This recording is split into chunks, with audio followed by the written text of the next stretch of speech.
Hello friends, welcome back to B English Champion YouTube channel. आज हम read करेंगे एक moral based short story. Enhance करेंगे अपने रीडिंग स्किल्स और कॉम्प्रिहेंशन स्किल्स को। तो गाइस, इसके साथ ही वीडियो को लाइक कर दीजिए। चैनल पर नए हैं तो प्लीज सब्सक्राइब भी कर दीजिए। और आज जो स्टोरी हम रीड करने वाले हैं उसका टाइटल है a kind deed is repaid. A kind deed, एक दयालु कार्य का, इज रिपेड यानी प्रतिफल मिलता है। तो एक दयालु कार्य का प्रतिफल मिलता है। यहाँ पर जो डीड है वो आपका नाउन पार्ट्स ऑफ स्पीच है और काइंड इसके बारे में एक एडिशनल इन्फॉर्मेशन देता है, इसको क्वालिफाई करता है।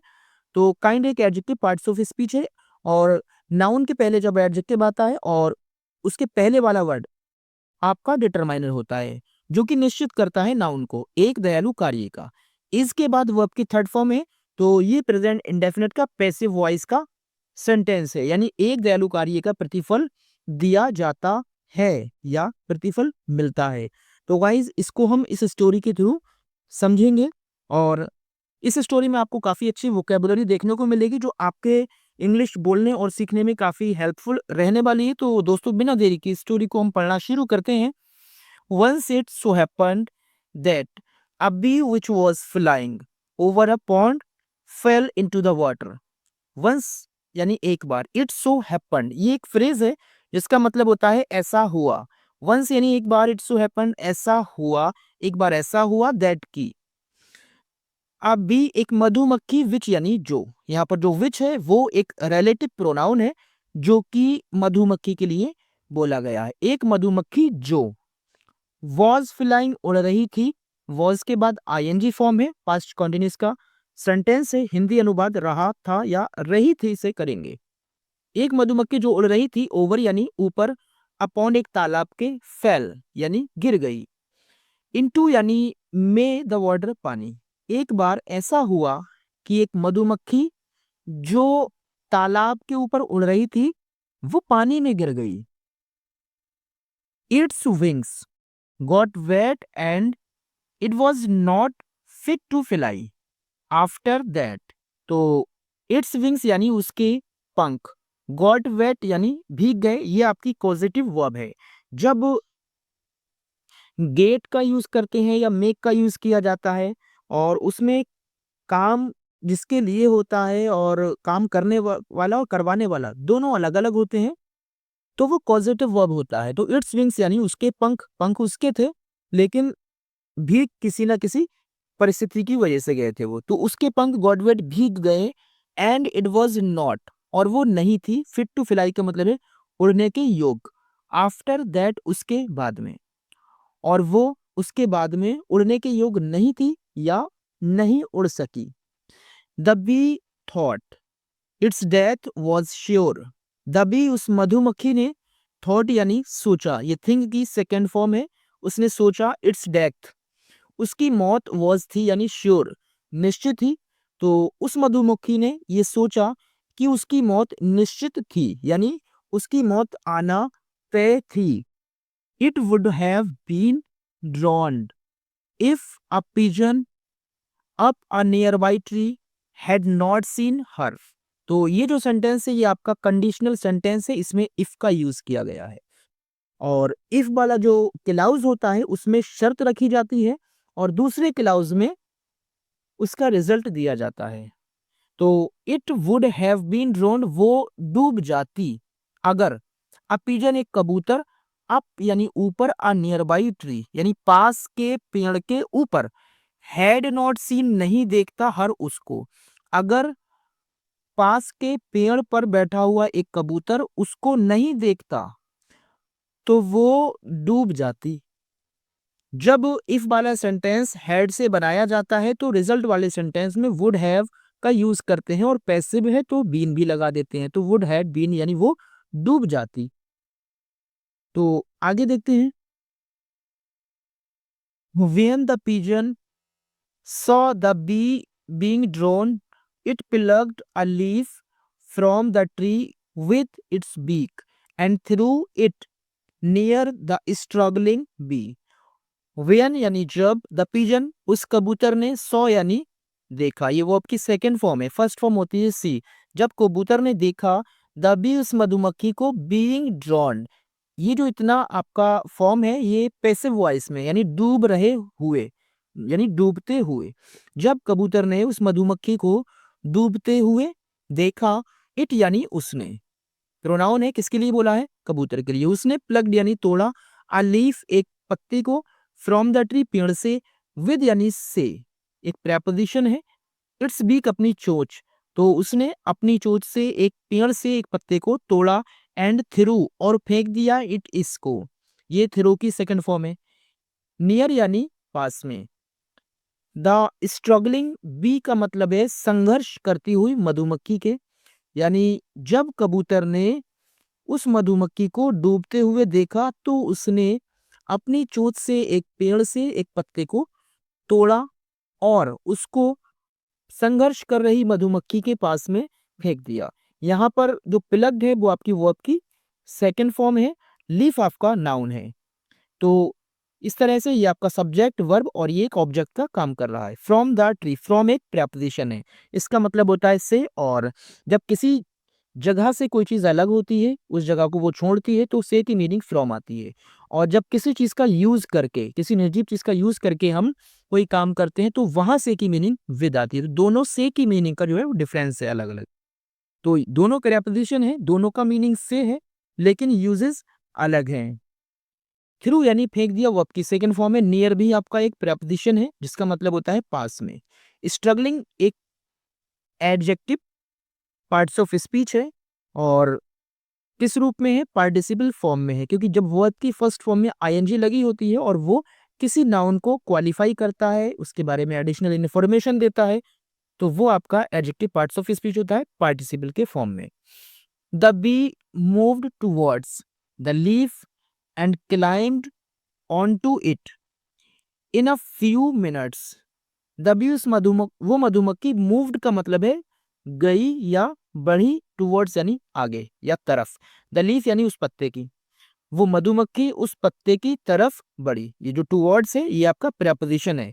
प्रेपोजिशन होता क्या है? किसी नाउन से पहले आता है और उसका रिलेशन दूसरे नाउन प्रोनाउन से दिखाता है। तो वो मधुमक्खी पत्ते की तरफ चली, एंड क्लाइम्ड और चढ़ गई, ऑन टू इट यानी उसके ऊपर, इन में अ फ्यू मिनट्स यानी कुछ ही मिनट में उसके ऊपर चढ़ गई। इट्स विंग्स ड्राइड अप सून, यानी उसके जो पंख थे ड्राइड अप यानी सूख गए, सून जल्दी ही, उसके पंख जल्दी ही सूख गए। ये वो आपकी सेकेंड फॉर्म है। फर्स्ट फॉर्म होती है ड्राई, डी आर वाई, तो वाई की जगह यहाँ आई ई और डी। ड्राइड अप सूख गए, सून जल्दी ही। It thanked the pigeon and flew away, उसने थैंक्ड यानी धन्यवाद किया, द पिजन उस कबूतर का, एंड फ्लू अवे और उड़ गई, उसने उस कबूतर का धन्यवाद किया और उड़ गई। आफ्टर सम टाइम, कुछ समय के बाद में, the pigeon was in a big difficulty, तो कुछ समय के बाद द पिजन वो कबूतर, वॉज यानी था, और यहाँ पर जो वॉज है वो एक लिंकिंग वर्ब है, और लिंकिंग वर्ब में आगे कोई एक्शन वर्ब नहीं दी गई होती है बल्कि एक कॉम्प्लीमेंट दिया जाता है। इन यानी में अ बिग डिफिकल्टी एक बड़ी परेशानी, तो ये जो डिफिकल्टी है नाउन पार्ट्स ऑफ स्पीच है, और बिग इसको क्वालिफाई करता है, तो ये आपका एडजेक्टिव पार्ट्स ऑफ स्पीच है। तो कुछ समय के बाद वो कबूतर एक बड़ी परेशानी में था। It was sleeping on a tree when a Hunter aimed an arrow at it. It was sleeping यानी वो सो रहा था, पास्ट कॉन्टिन्यूस का सेंटेंस है, रहा था, वो सो रहा था, ऑन अ ट्री एक पेड़ के ऊपर, व्हेन यानी जब, आ हंटर एक शिकारी ने, एम्ड यानी निशाना लगाया, वो आपकी सेकेंड फॉर्म है, मतलब है निशाना लगाया, एन एरो एक तीर का, एट इट उसकी तरफ, एट का यूज किसी की तरफ के लिए किया जाता है।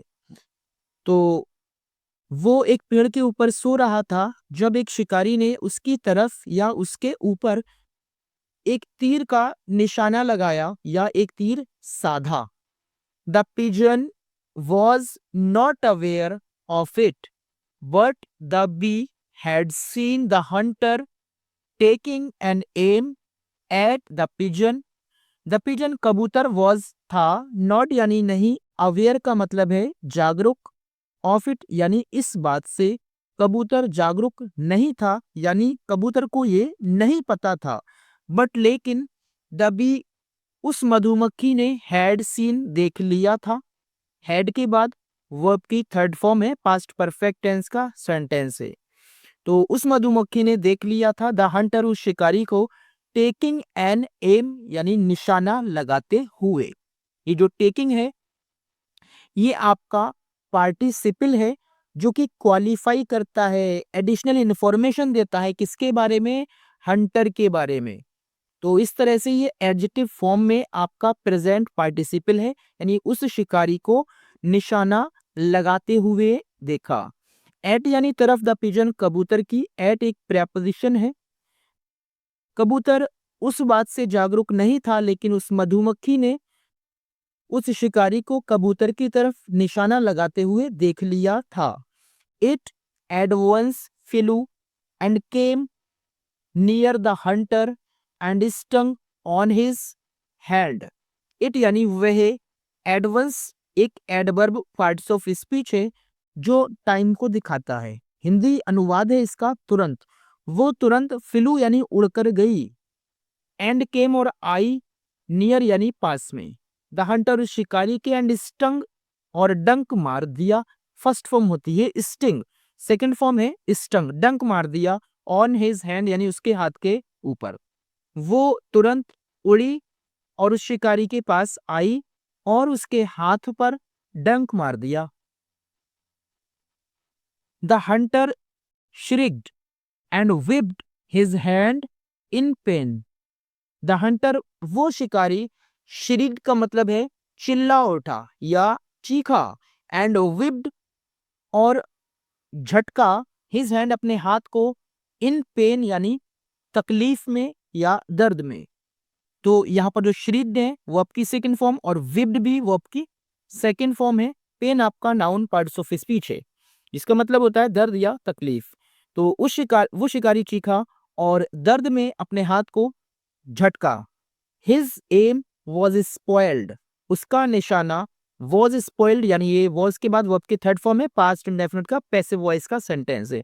उसका निशाना चूक गया यानी बिगड़ गया। 10 यानी इस तरह से, the pigeon's life was saved यानी पिजन्स लाइफ का मतलब है कबूतर का जीवन। ये आपका अपोस्ट्रोफी एस है जो लाइफ यानी लिविंग थिंग्स के बाद यूज किया जाता है, जिसका अनुवाद होता है का की के यानी सजीव चीजों के साथ लगाया जाता है। कबूतर का जीवन वॉज सेव्ड यानी बच गया। इस तरह से कबूतर का जीवन बच गया यानी चींटी की मदद पहले कबूतर ने की थी लेकिन बाद में ऐसी सिचुएशन आई कि उसका बदला चींटी ने उसकी मदद करके चुका दिया। जैसा कि इसका टाइटल आपने देखा कि a kind deed is repaid, यानी अगर आप किसी के साथ अच्छा करेंगे तो डेफिनेटली कहीं ना कहीं किसी की तरफ से आपके लिए भी अच्छा हो ही जाएगा। तो इसके गेस्ट की बात करते हैं, क्या सीखने को मिलता है इस स्टोरी से हमको। ऑब्लिगेशन रेयरली गोज वेस्ट, इसका मतलब है ऑब्लिगेशन का मतलब होता है उपकार, जिसको हम एहसान भी कह सकते हैं, आभार भी कहते हैं या फिर अच्छाई भी कह सकते हैं। यानी अच्छाई या उपकार। रेयरली का मतलब होता है मुश्किल से ही, जिसको हम ना के बराबर कहते हैं। यानी मुश्किल से ही गोज वेस्ट यानी बेकार जाते हैं, यानी उपकार मुश्किल से ही बेकार जाता है।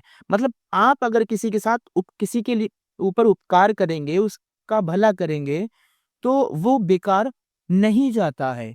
वन ऑब्लाइज्ड, इसका मतलब है एक वो इंसान जिस पर उपकार किया गया है, ऑलवेज हमेशा विशेष यानी इच्छा करता है, चाहता है, टू रिटर्न वापस लौटाने की, द ऑब्लिगेशन यानी वो उपकार, ऑफ द पर्सन उस व्यक्ति के उपकार को वापस लौटाना चाहता है। यानी अगर एक इंसान के ऊपर कोई इंसान उपकार करता है तो वो हमेशा उस इंसान के उपकार को लौटाना चाहता है। Who obliged him in some way, who यानी जिसने, यहाँ पर्सन की बात हो रही है, यानी जिसने, ऑब्लाइज्ड यानी उपकार किया, हिम उसके लिए, इन सम वे किसी ना किसी तरीके से उसने उसके लिए उपकार किया। यानी कोई भी इंसान जिसने किसी तरह से किसी दूसरे इंसान पर उपकार किया है, उस पर एहसान किया है, तो वो एहसान जिसके ऊपर किया गया, वो इंसान हमेशा यही चाहता है कि काश मुझे मौका मिले और मैं उसका एहसान चुकाऊँ। तो the pigeon saved the life of the bee and the bee also did its best when needed to save the pigeon. The pigeon कबूतर ने saved बचाया the life जीवन को of the bee उस मधुमक्खी के and the bee और मधुमक्खी ने also यानी भी did यानी किया इट्स बेस्ट अपनी पूरी कोशिश when जब नीडेड जरूरत थी टू सेव बचाने की द पिजन कबूतर को कबूतर ने उस मधुमक्खी के जीवन को बचाया और मधुमक्खी ने भी जब कबूतर के जीवन को बचाने की आवश्यकता थी तो उसने अपनी पूरी कोशिश की। A kind deed is repaid in kind यानी एक अच्छे काम का बदला अच्छाई के रूप में ही मिलता है। यानी रीप इज रिपेड यानी प्रतिफल मिलता है या बदला मिलता है इन काइंड यानी अच्छाई के रूप में। अगर आप अच्छा करेंगे तो आपको उसका बदला अच्छाई के रूप में ही मिलेगा। तो गाइस वीडियो अच्छी लगी हो लाइक शेयर कीजिए कमेंट कीजिए और वीडियो को देखने के लिए थैंक्स।